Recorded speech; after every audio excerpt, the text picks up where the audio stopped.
ఇగో ముందుగాల అందరికీ కొత్త సంవత్సరము శుభాకాంక్షలు. న్యూ ఇయర్ కేక్ అయితే గిట్ల ఇంట్లోనే చేసుకున్నాం మంచిగా. చూడుండ్రి, రవ్వ తీసుకొని రవ్వలకు మంచిగా బెల్లం నీళ్ళు పోసుకొని కలుపుకుంటా, తర్వాత 2 చెంచాలు కోకో పౌడర్ వేసి మంచిగా గోల్గా తిప్పుకుంటా కలుపుకోవాలి.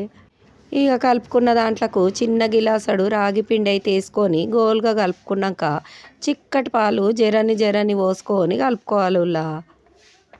ఇక రవ్వ కేక్ చేసి చూపిమని సబ్స్క్రైబర్లు అడిగినరని గిట్ల రవ్వతోని ఇంట్లోనే మంచిగా కేక్ అయితే చేసిన. ఇక తర్వాత చూడండి, పెంక మీద గిట్ల దొడ్డు ఉప్పు అయితే వేసుకోవాలి.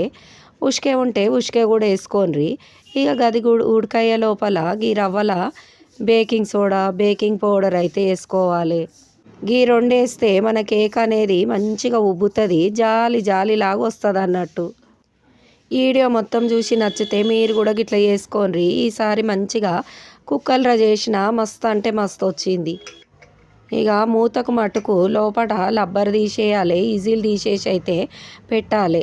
తర్వాత చూడు, మనం కలుపుకున్న ఇదంతా మంచిగా కుక్కర్లో పోసి పెంక మీద ఉప్పు ఉడకైంది చూడుర్రి, దాని మీద పెట్టి 40 నుంచి 50 నిమిషాలు అయితే కేకు ఉడకబెట్టుకునాలి. ఇక గన్లకు గిట్ల టూటీ ఫ్రూటీలు వేసి అయితే డెకరేషన్ చేసిన. ఎవరికన్నా అమ్డాల పిల్లలు పుడితే గిట్ల టూటీ ఫ్రూటీ అని పెట్టుకోండి పేర్లు, మంచిగా ఉంటుంది ముద్దు పేర్ల లెక్క. చూడుండ్రి ఎంత మంచిగా వచ్చిందో మన కేకు. గిట్ల చాకుతో గుచ్చితే గింత కూడా చాకు కంటలేదు. ఇక బోర్లిస్తనైతే మస్తు అంటే మస్తు వచ్చింది. ఈ వీడియో అంతా చూసి నచ్చితే ఒక లైక్ అయితే చేయండి, కామెంట్ చేసుడు మాత్రం మరవకుండ్రి. కొత్త వాళ్ళు చూస్తే సబ్స్క్రైబ్ చేసుకుండ్రి. ఇక చూడురి చకచక ఎంత మంచిగా మెరుస్తుందో. కోకో పౌడర్ వేసినందుకు గిట్ల మంచిగా బ్రౌన్ కలర్ అయితే వచ్చింది. ఇక కోసి కొడతా చూపిస్తా చూడుండ్రి, మీకు అంత అనుమానం ఉంటే. ఇక చూడుర్రి జాలిగా వచ్చింది. ఇక పొయ్యి వస్తా మరి. బాయ్.